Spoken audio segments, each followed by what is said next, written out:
Voilà, aujourd'hui on est dans le local où il y a le stockage des microphones et ceux qui sont en attente de fabrication. Et là aujourd'hui je fais de l'appairage de microphones. Donc ici on a plein de GMT12 et le but c'est de les appairer pour en faire des couples pour les commandes.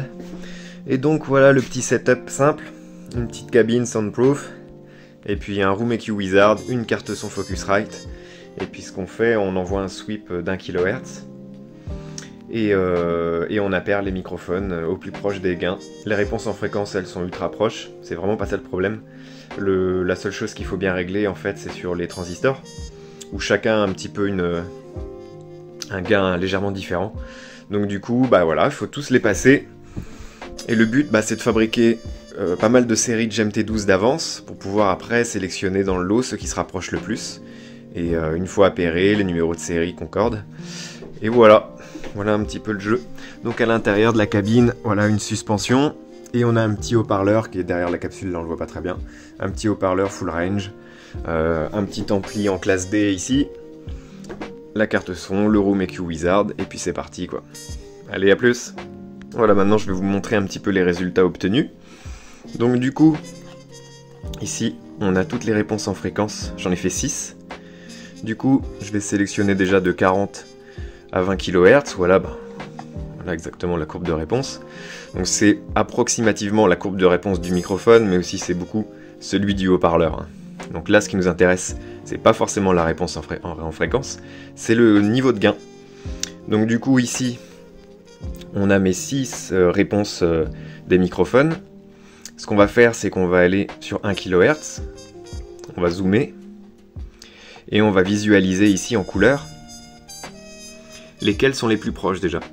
Donc du coup, on peut remarquer qu'il y a le bleu turquoise et le rouge qui sont sur les mêmes lignes, et on va dire le orange et le violet là.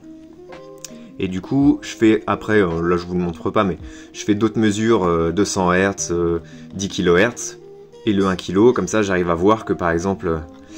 Alors, on va prendre les extrêmes par exemple, pour voir la différence de gain. Donc 1 kHz, je reviens par là. Donc admettons la fréquence orange qui est le microphone numéro 1. On est à moins 26,86 dB.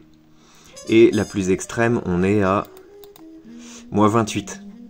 Voilà, on est sur 3 dB de différence sur les deux microphones au plus large à 1 kHz. Donc bon, 3 dB c'est quand même déjà très très bien. Et donc du coup, ceux qu'on va appairer, bah, on se rend compte qu'on est à 0... on est à combien là?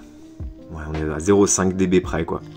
Donc du coup, là, ce qui est ressorti un petit peu des résultats, c'est que j'avais mes microphones 1 et 2 qui sont appairés, et le numéro 5 et 6 qui sont les plus proches. Alors c'est nickel parce que j'ai deux microphones couples qui ont été commandés, et donc du coup bah, c'est ces deux-là que je vais sélectionner. Donc vous avez vu, hein, ici j'ai numéroté de 1 à 6, et dans mes microphones, bah, ici voilà, hein, tous les tests que j'ai fait. Voilà, donc le 5 et le 6, et le 1 et 2, comme ça, les deux clients qui ont commandé une paire ont des microphones qui sont exactement les mêmes. Donc voilà, c'est très pratique hein, comme petit circuit, comme petit test à faire, et puis ça vous donne une réponse précise, et puis voilà, c'est comme ça que sur des petites entreprises de microphones fabriqués à la main, on arrive à sortir des belles bêtes quoi, du coup, quoi, qui sont soignées aux petits oignons. Et voilà pour le petit info de l'appairage en gain des microphones. Allez, à bientôt!